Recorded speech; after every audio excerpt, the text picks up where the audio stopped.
Pessoal, então a gente iniciou a gravação da nossa aula, então vamos dar início, né? Como eu já estava conversando com vocês, depois que terminar a aula, a gente vai ter a atividade para entregar no fórum e eu aguardo a participação de vocês lá, ok? Então, qual vai ser o tema da nossa aula de hoje? Né? Então, a gente vai falar um pouquinho sobre a diferença entre o que são dados absolutos e dados relativos, né?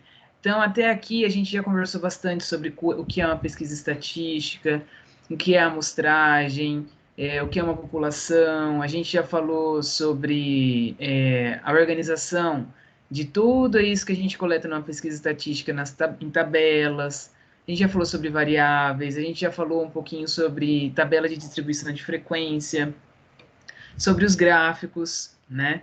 E o que, que são todas essas coisas, né? Elas são compostas, elas só existem, as tabelas, os gráficos, as pesquisas estatísticas, elas só existem porque existem os dados, né? E aí existem dois tipos de dados que a gente acaba classificando, que são os dados absolutos e os dados relativos, né? E aí a gente consegue diferenciar eles da seguinte forma: quando que eu tenho um dado absoluto? Então, olha lá, eu tenho um dado absoluto quando eu tenho uma pesquisa estatística, né? Então, eu tenho lá uma atividade acontecendo, uma pesquisa acontecendo, e aí eu coleto esses dados, e a única coisa que eu faço com eles é uma contagem e uma medição, certo? Então, esses são os dados absolutos, tá? Da forma como eu coletei eles, eu tenho eles aqui comigo. Tá? Então, são os dados absolutos. Então, eu fui lá, fiz uma pesquisa e identifiquei que dentro de uma amostra de 30 alunos da Unicesumar, 25 trabalham na área e 5 não trabalham na área, certo? Então, dos 30 alunos, 25 trabalham na área, 5 não trabalham na área. Isso é um dado absoluto, né? Porque eu não fiz nenhum tipo de manipulação com ele, não fiz nenhum tipo de estudo, nenhum tipo de relação entre esses números e o total de números que eu tenho. Então, por isso eu tenho os dados que são absolutos, tá? Por outro lado, dentro da estatística, muitas vezes não é interessante ficar trabalhando apenas com dados absolutos. Eu preciso também fazer comparações, fazer relações entre esses números, para eu conseguir fazer uma análise um pouco mais facilitada, né? E conseguir visualizar essa análise. Nossa, desculpa.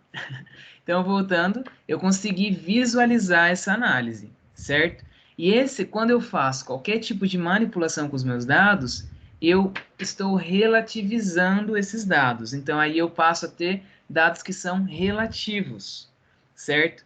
Ou seja, eu tenho aí uma forma de facilitar ou de realçar. Então, aqui, ó. Então, eu tenho a função de facilitar ou realçar as minhas comparações, né? Então, eu facilito o quê? A minha análise, certo? Então, se eu relativizo o meu número, se eu faço alguma relação com o meu número entre essas quantidades que foram identificadas, eu consigo compará-las, eu consigo entender um pouco melhor o cenário, eu consigo comparar dois cenários diferentes, né? Então, enfim, fica tudo mais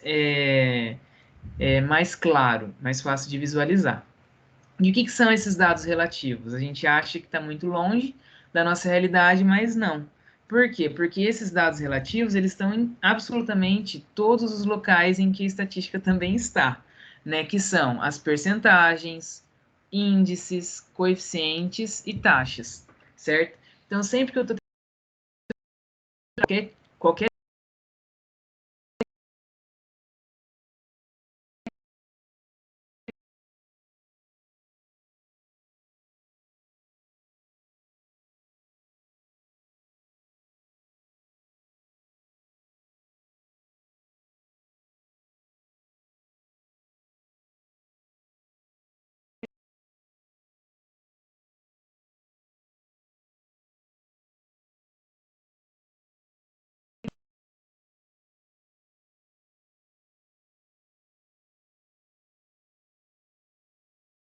se a gente considerar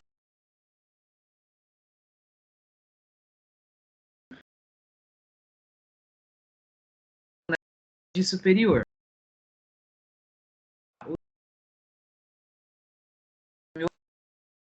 Eu consigo a maioria, tá? O menor é no 234 alunos, né? Então, esses dados são dados absolutos. Da forma como eu coletei, eu trouxe aqui. Eu medi eles, contei e trouxe aqui, certo? E aí, o que seria a porcentagem? Como que eu relativizaria, né? Como que eu faria um dado relativo, né, para essa série, utilizando porcentagem? Então, eu vou fazer o quê? A bendita da regrinha de 3. Então, lá no ensino fundamental, eu vou ter o quê? Os 19 mil alunos meus multiplicados por 100% dividido pelo total de aluno. Como que foi construída essa continha? Eu sei que 21 mil alunos... Opa! Ó, eu sei que 21 mil alunos, 21.201 alunos é 100%. Então, 19.286 vai ser uma porcentagem do 100%.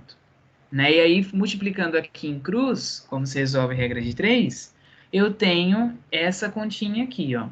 19.286 vezes 100, dividido por 21.201, é igual à porcentagem que eu quero encontrar.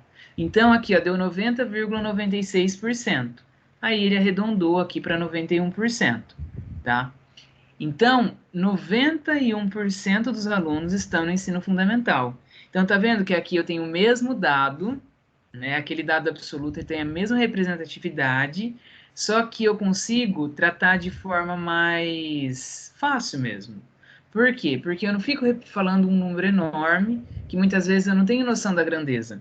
Agora, se eu falo que é 91% dos alunos, eu sei que é tipo a maioria absoluta dos alunos, independente da quantidade total, certo? Aí a mesma coisa aqui para o ensino médio e a mesma coisa aqui para o ensino superior, tá? E aí, ó, eu consigo enxergar, ó, 7,9% e 1,1% são alunos do ensino médio e do ensino superior, respectivamente, tá? E aí aqui, ó, é a tabela com os dados que são absolutos, que são esses, e aqui a tabela com os dados relativos, em porcentagem. Tá? Então, fica muito simples de a gente interpretar um tipo de gráfico desse, um tipo de tabela dessa. Certo? Alguma dúvida? Então, vamos continuar. Então, olha lá, pessoal, algumas observações. Ó, os valores da nova coluna nos dizem que a cada 100 alunos, 91 estão matriculados no ensino fundamental, 8 estão matriculados no ensino médio e 1 no ensino superior. Tá? Então, aqui, como está em porcentagem, então é a cada 100, 91 estão matriculados no ensino fundamental, 8 estão matriculados no ensino médio e 1 está matriculado no ensino superior, a cada 100 alunos, certo? Então, é um tipo de interpretação, tá? Enfim, isso aqui é uma das interpretações para porcentagem, que ela é válida quando eu quero destacar a participação de parte no todo. Né? Então, eu quero saber quanto equivale os alunos do ensino superior de alunos. 1%. Né? Então, essa é a parte, é 1%. É uma parte de 100, certo? Então, a porcentagem, ela traz essa possibilidade para a gente, ok? Agora, a gente vai considerar essa série. Aqui a gente tem o número de alunos do ensino fundamental, médio e superior, só que aqui é na cidade A e aqui é na cidade B. E eu tenho dados absolutos, ó. Eu tenho os dados que são totais, certo? Aí, o que ele quer saber? Qual cidade, comparativamente, tem o maior número de alunos em cada nível de ensino, certo? Então, o que ele quer saber? Ele quer saber em porcentagem qual que é a escola que tem maior número de alunos no ensino por exemplo, no ensino médio, se a gente for comparar. Se a gente olhar aqui, não dá para a gente ter muita noção. Por quê? Porque se eu quiser comparar o ensino médio aqui, ó, em qual das duas cidades eu tenho a maior participação de alunos no ensino médio? Eu vou comparar 1.681 com 21 mil e vou comparar o 3.399 com 42 mil. Como que eu vou saber qual cidade tem a maior participação em algum nível de ensino? Vocês entenderam? Eu não consigo olhar, bater o olho e perceber. Falar assim, ah, na cidade A, os alunos, tenho mais alunos do ensino médio do que na cidade B. Isso pensando em quantidade de acordo com o total de alunos, né? Então, aí, se eu fizer em porcentagem, ó, aqui, ó, a porcentagem de alunos na cidade A e a porcentagem de alunos na cidade B. Se eu fizer em porcentagem, eu consigo perceber facilmente que na cidade B eu tenho um número de alunos do ensino médio um pouquinho maior do que na cidade A. E se eu olhasse para os meus dados absolutos, eu não conseguiria perceber isso facilmente. Entendeu? Por quê? Porque não dá muito para a gente ter essa noção só de bater o olho, eu preciso fazer algumas contas, né? Então, assim, quando eu tenho dados em porcentagem, facilita essa minha percepção, certo?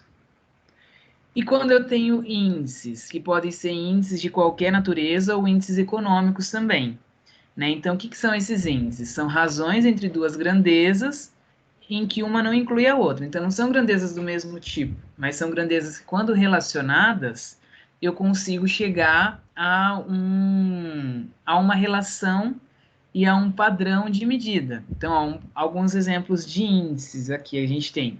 Quociente intelectual. Então, é o famoso QI, né? O que diz o coeficiente intelectual? Quanto maior o coeficiente, quanto maior o QI, mais inteligente a pessoa é. E aí, se eu pegar, eu meço o QI de 50 a 150, de 50 a 200, 220, certo? Nunca vai estar fora do valor, certo? Por quê? Porque existe um padrão, né? E aí, quando eu comparo as duas grandezas aqui, de idade mental com a idade cronológica, multiplicado por 100, eu consigo chegar nesse índice. Então, vamos supor que eu tenho uma idade mental de 80 anos, certo? E eu tenho uma idade cronológica de 60 anos. Então, eu faço 80 dividido por 60, vai dar 1,33. 1,33 vezes 100, então quer dizer que eu tenho 133 pontos de QI. 133 pontos de QI, se eu olhar na tabela lá do QI, acima de 120 é um QI muito alto, certo? Então eu consigo perceber aqui através de duas grandezas que são diferentes, uma idade mental e a outra idade cronológica, e a relação entre elas me dá um índice que me entrega alguma interpretação a respeito de alguma coisa, certo? Nesse caso, o nível de inteligência da pessoa, tá bom? Depois, ó, um outro exemplo de índice, densidade demográfica. Então, é quando eu tenho uma quantidade de pessoas em determinada superfície. Muitas vezes a gente pensa, ah, vamos supor, o Japão tem 20 milhões de habitantes. O Brasil tem 200 milhões de habitantes. Ou seja, o Brasil tem 10 vezes mais habitantes do que o Japão. Logo, a gente imaginaria que o Brasil era muito mais cheio de gente. Só que se a gente pegar a superfície do Brasil, vamos pegar aqui o mapa do Brasil e o mapa do Japão. Não tem nem como comparar, né? Então, a densidade demográfica do Japão acaba sendo muito maior que a do Brasil, porque a superfície dela, que é uma das grandezas que a gente compara, ela é infinitamente menor, não infinitamente, mas ela é N vezes menor do que a do Brasil. E a população é apenas 10 vezes menor, certo? Então, com isso, eu tenho uma densidade demográfica muito maior no Japão do que comparado ao Brasil. Então, eu pego duas grandezas, ó, população e área, população e superfície, faço uma relação entre elas, então passa a ser um dado relativo, e é um índice que eu comparo a densidade demográfica entre países, certo? Então eu consigo saber se um país tem mais gente por metro quadrado ou menos gente por metro quadrado, certo? E a gente sabe que o Japão é um país que tem uma densidade demográfica muito grande, e o Brasil, se comparado ao Japão, nem tanto, certo? Então, é isso, isso é um exemplo de índice. Aí, quando a gente fala sobre índice econômico, são índices que indicam a qualidade financeira, a qualidade econômica de uma determinada região, de um determinado país, certo? Então, aí a gente pode ter a produção per capita, consumo per capita, renda per capita, receita per capita. Então, eu vou pegar um valor da minha... eu vou pegar uma grandeza que indica algum índice econômico e vou dividir pelo valor da população. Com isso, eu tenho o quê? Um índice por pessoa a respeito de algum indicativo econômico, né? Então, eu consigo saber se um país é mais rico ou mais pobre, certo? Então, por exemplo, às vezes a gente pensa assim, o Brasil ele tem um PIB de 3 bilhões, 3 trilhões, certo? Só que aí a gente pega e divide pela população brasileira, per capita o nosso PIB não é tão alto. Se a gente pegar o valor total, aí a gente tem um valor relativamente alto. Mas a gente é um dos países que tem a maior população no mundo. É o quinto país, eu acho, quinto ou sexto país em relação de número de pessoas, certo? Então, o PIB total nosso não indica muita coisa. O PIB total é um valor absoluto, né? É um dado absoluto. Agora, o PIB per capita passa a ser um dado relativo, porque ele é comparado, e aí eu percebo que o cenário não é tão bom assim, certo? Então, isso são índices econômicos também, são dados relativos, certo? Aí depois eu tenho um outro tipo de dado, que são os coeficientes, né? O que são os coeficientes? São razões. O que é uma razão? É um número sobre o outro, é uma divisão. São razões entre o número de ocorrências e o número total, certo? Então, o coeficiente ele me indica também quase que uma porcentagem, mas ele também é parte de um todo, né? Então, quando eu penso em coeficiente de aproveitamento, o que é? É a quantidade de vezes que eu participei de uma determinada aula em relação ao total de aulas. Então, por exemplo, se eu tenho que tem um coeficiente de aproveitamento de 0,75 nas minhas aulas presenciais da faculdade, por disciplina. Então, quer dizer que a cada uma aula, né, ou a cada 100 aulas, eu tenho que estar em 75 aulas. Né? Se eu multiplicar esse valor por 100, é 75%. Né? Então, quando eu penso aqui ó, que um coeficiente é 0,75, se eu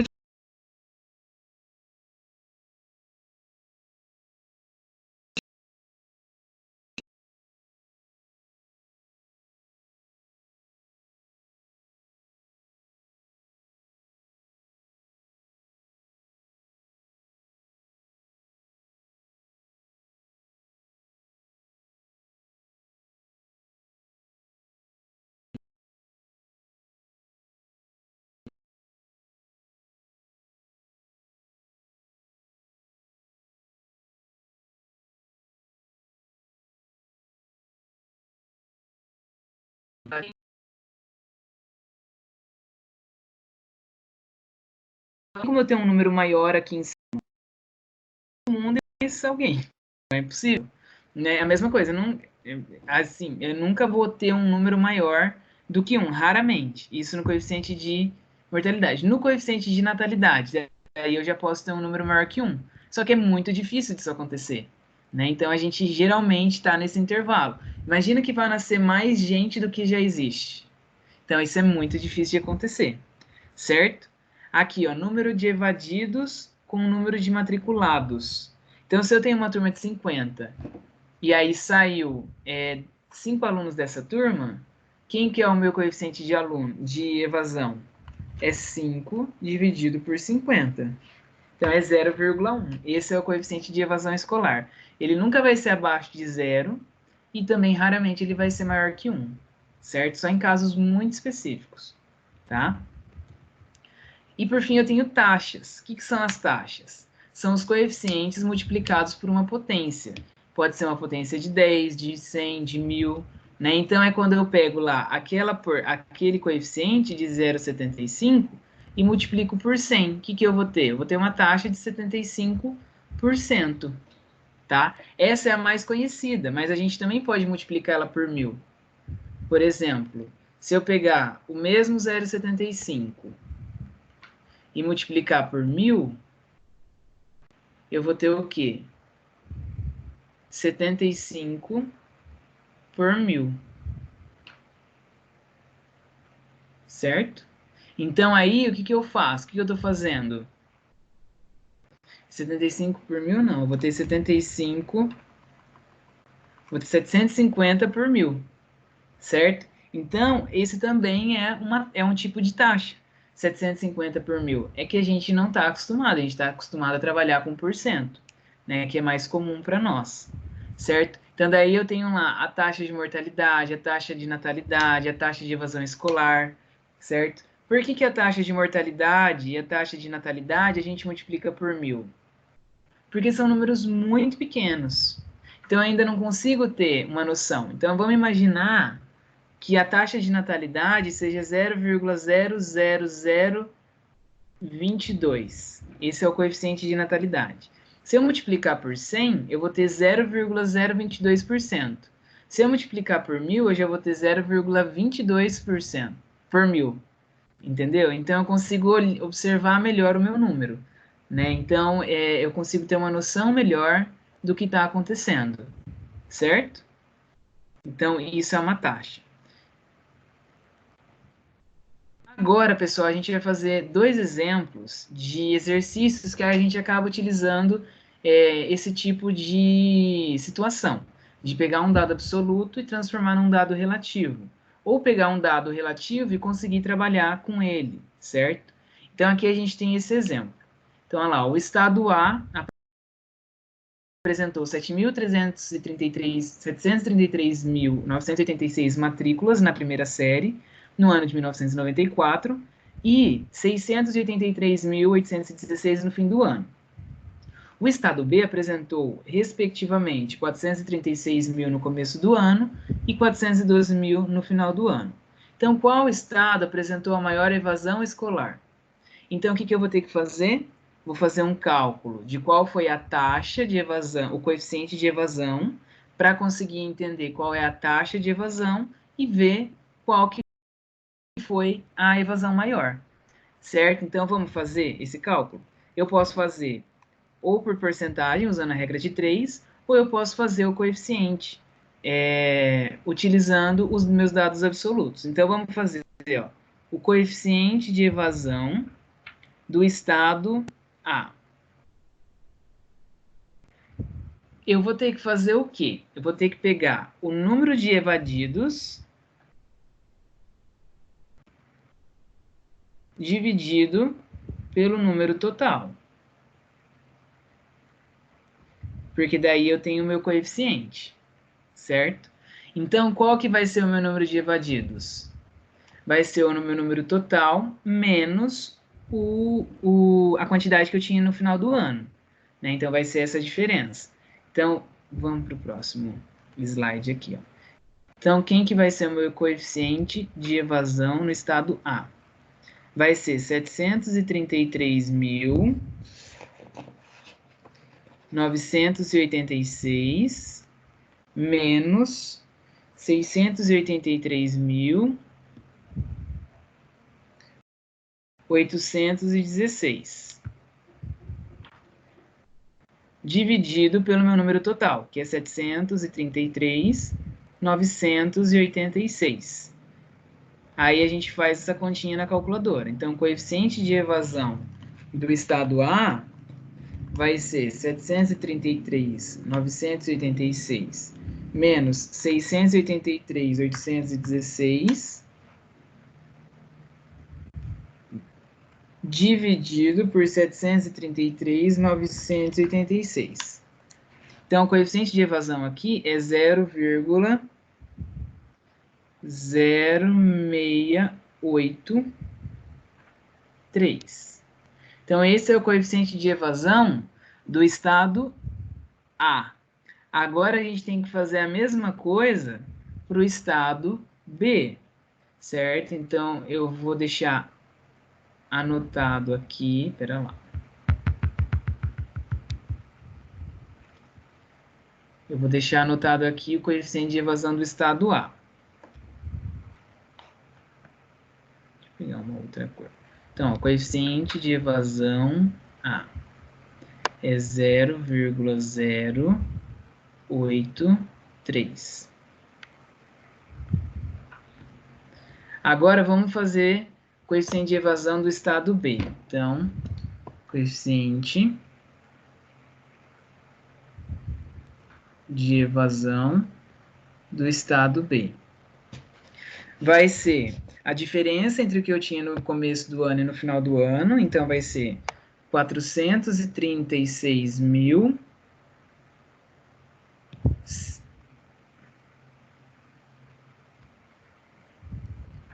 Então, vai ser, pera lá, 436.107 menos 457 dividido pelo total, que é 436.127. Coeficiente de evasão B, então, do estado B, vai ser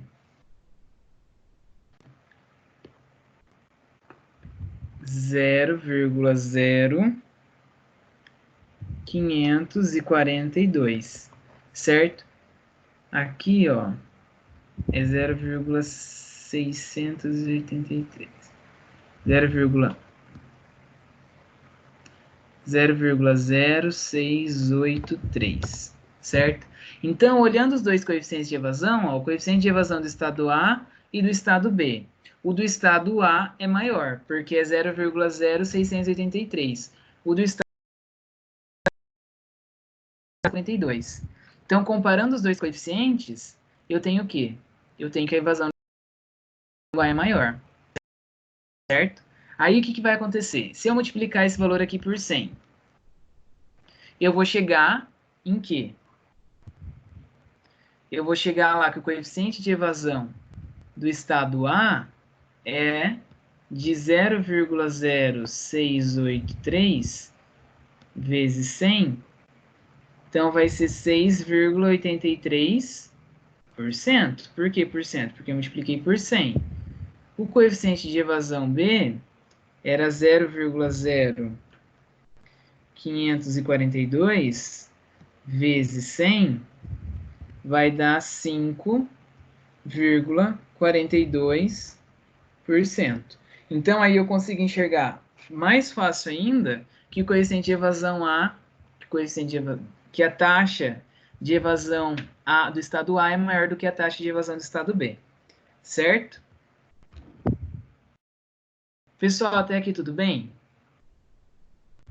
Espero que sim. Vocês estão quietinhos demais. Deixa eu dar uma olhada.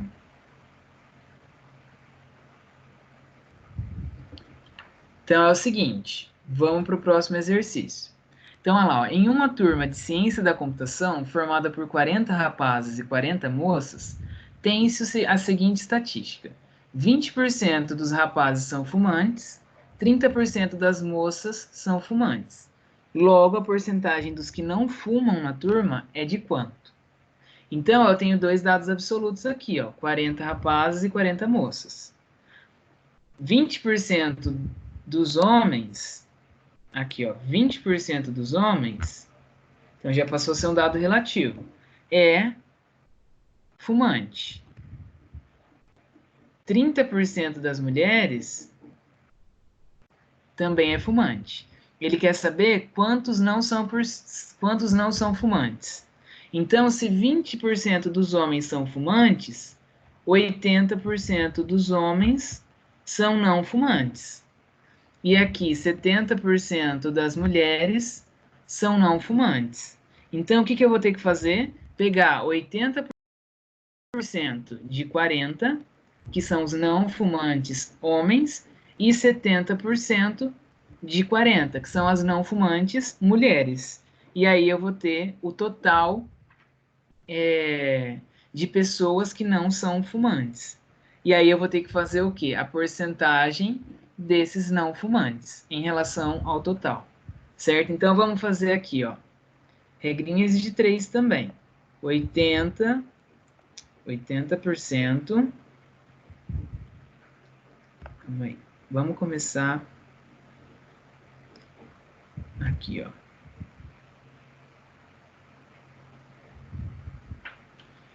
40 equivale a 100% de homens. 80%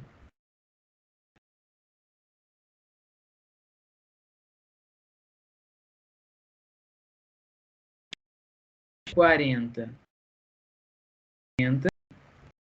dividido por 100, né? Porque eu multipliquei o 100 pelo x e eu passei ele dividindo. Se a gente for fazer por parte, vai ficar assim. Ó, vamos fazer por partes aqui para não ficar dúvida. Então vai ficar 100x é igual a 40 vezes 80. X é igual a 40 vezes 80 dividido por 100.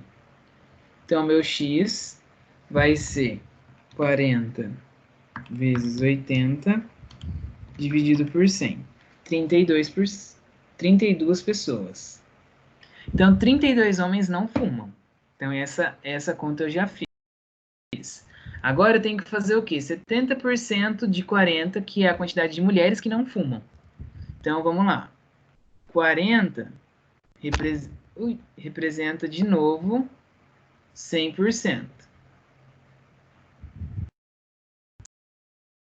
Certo? A tela ficou branca aqui.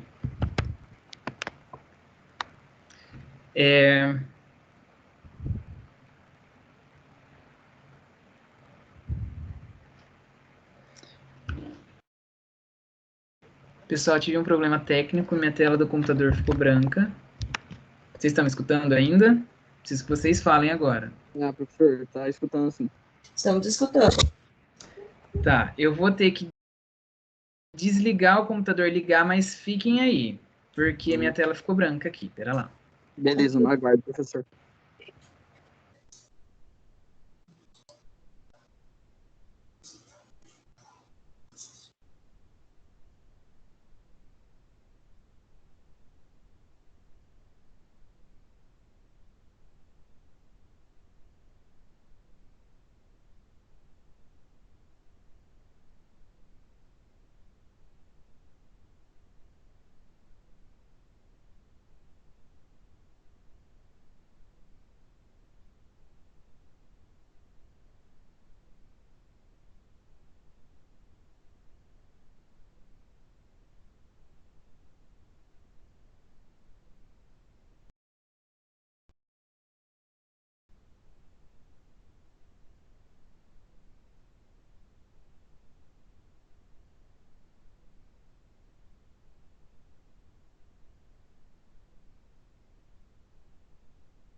Ô, professor, não tô te ouvindo.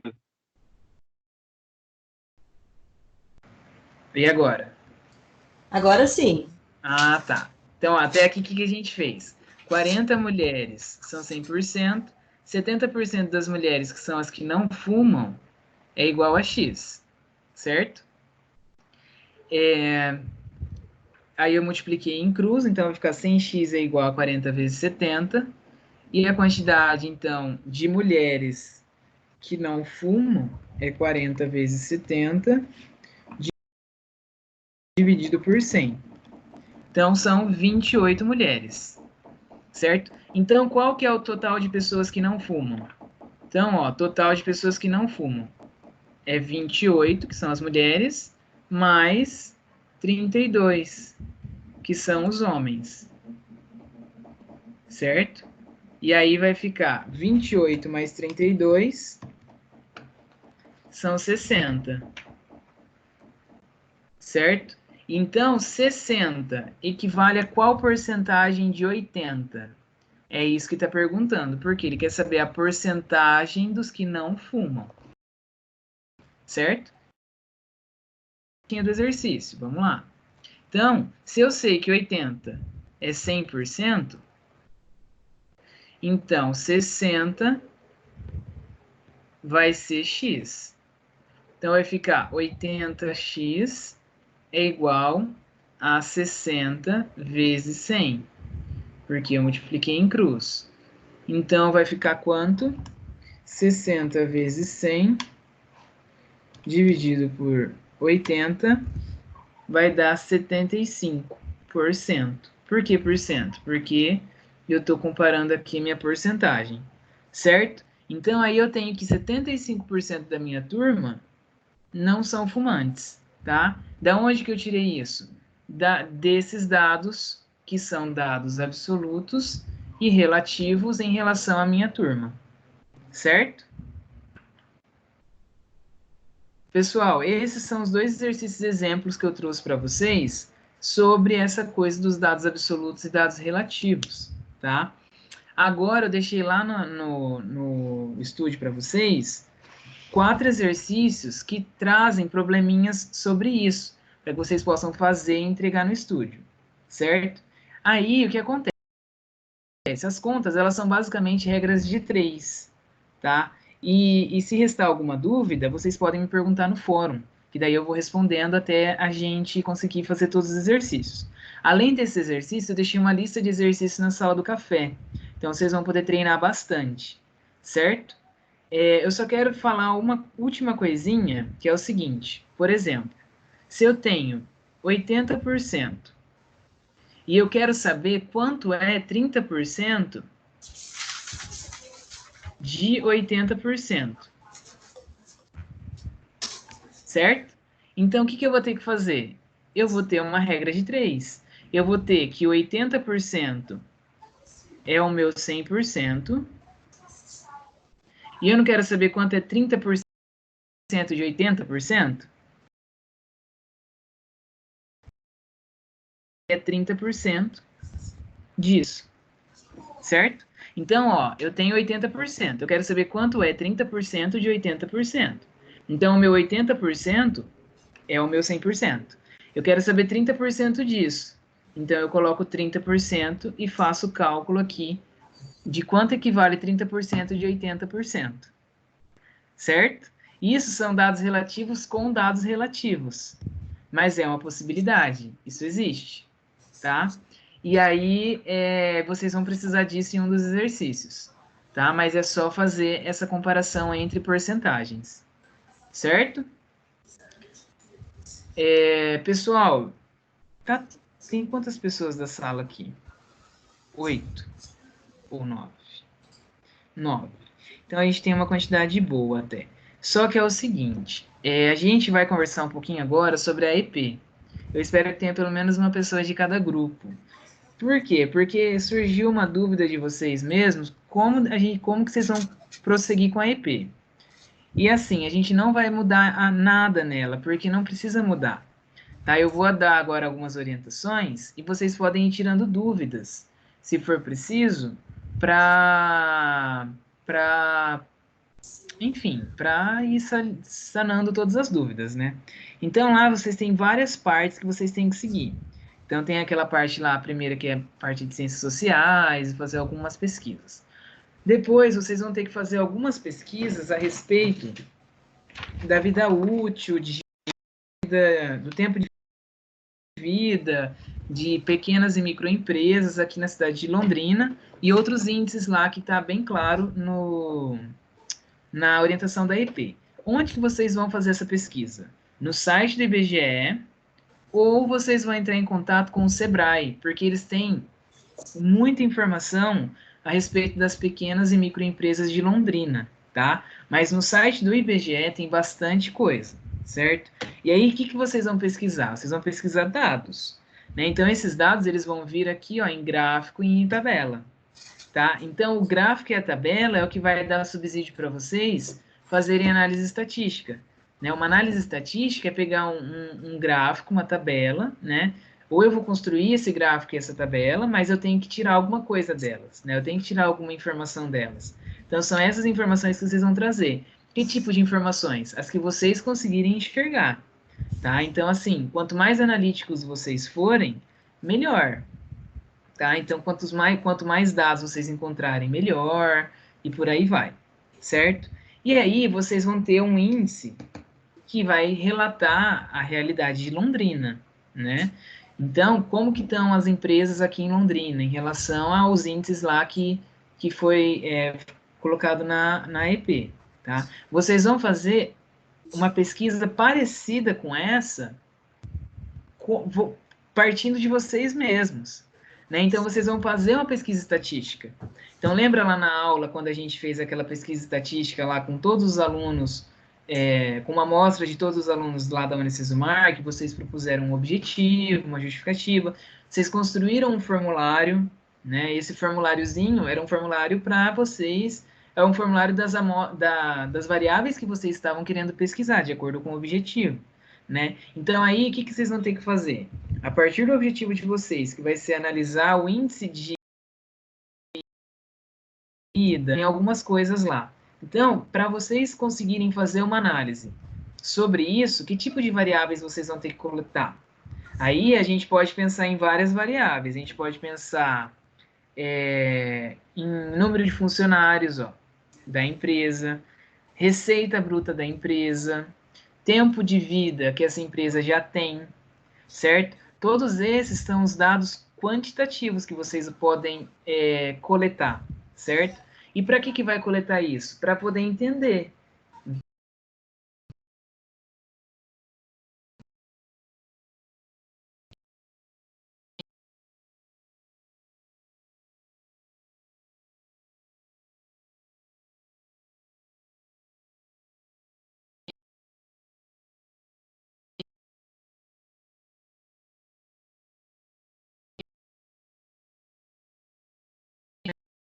Esses dados que estatísticos, comparar eles, certo? Através de estatística descritiva, tá? O que é estatística descritiva? É a parte de média, moda, isso a gente vai ver semana que vem na aula já, então daí vocês já vão ter esse subsídio para fazer a análise descritiva. Mas antes disso, vocês vão ter que coletar esses dados. E esses dados, eles vão ter que estar em gráfico, vai ter que estar em tabela, certo? Então, tudo isso vocês vão construindo. O que eu quero que vocês entendam tem que ter dado quantitativo e tem que ter dado qualitativo. Que tipo de dado qualitativo? Por exemplo, o ramo da empresa.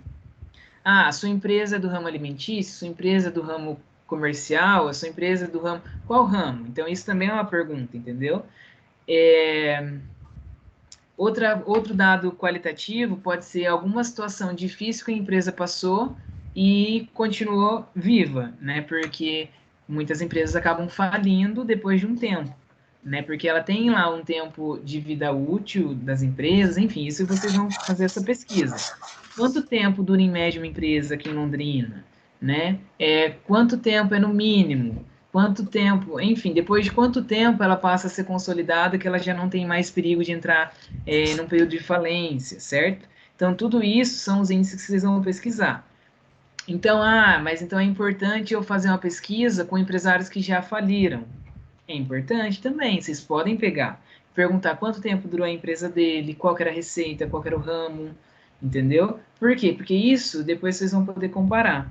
E quais são as empresas que vocês vão pesquisar? Pequenas e micros. Pequenas e micro. né? Então, uma microempresa, ela é definida pelo quê? Pelo número de funcionários, pela receita bruta anual, tá? Então, por isso que vocês vão precisar coletar esses dados também, para saber se ela é uma micro ou se ela é uma pequena empresa. Ah, mas eu posso perguntar, eu posso colocar lá uma pergunta com duas alternativas, micro e pequena empresa. Pode, né? E como que vocês vão fazer essa pergunta? Você não vai precisar ir até a pessoa.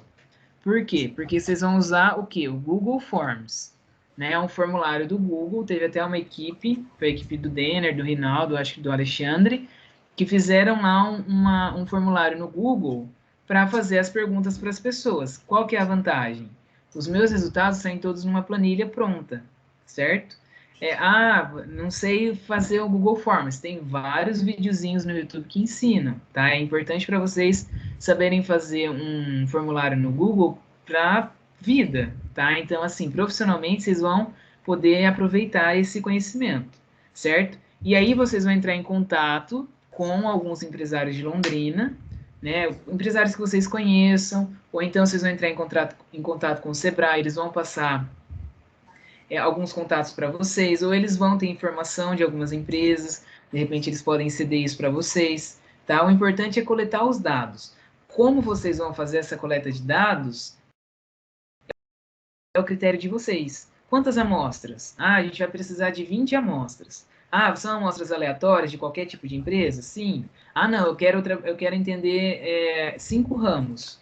Eu quero entender, pegar um comércio, varejista, um alimentício, um comércio escolar, enfim, e assim vai, certo? Vocês é que vão definir. O importante é fazer uma análise estatística, tá? E comparar isso com os dados reais, certo? Então, primeira coisa, fazer uma pesquisa. Qual que as características das pequenas e microempresas em Londrina, em relação aos índices que estão lá destacados na EP. Aí, com base nisso, vocês vão saber qual variável vocês vão ter que pesquisar para fazer uma comparação. Certo? Ficou alguma dúvida, pessoal?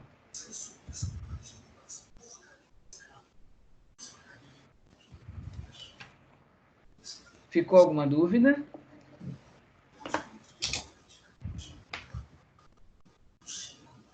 Alô? Pessoal, ficou alguma dúvida? Por enquanto, nada. Não? Então, essas são as orientações, tá? Então, aproveitem esse tempinho agora, final de semana, faz essa pesquisa, entra no site do IBGE, aí depois vocês vão separar as amostras, certo?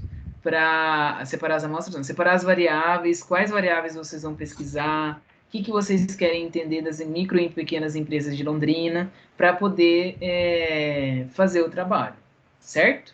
E é para o dia 17 de abril, então tem bastante tempo ainda. Ok. Beleza? Então, pessoal, o que eu tinha para hoje era isso, tá bom? Agora, a missão de vocês é entrar lá no estúdio, resolver os exercícios. São exercícios bem tranquilos. E para postar lá no estúdio, contar a participação de vocês. E, com isso, finalizar a aula de hoje, tá bom? Daqui para frente, pessoal, a gente vai sempre tentar fazer um dos encontros assim, transmissão ao vivo. Tá? Então, vou gravar alguns vídeos, postar no estúdio, em algumas aulas, em outras a gente vai se encontrar por aqui, tá? Beleza? Beleza? Então é isso. Eu vou finalizar a gravação aqui para salvar.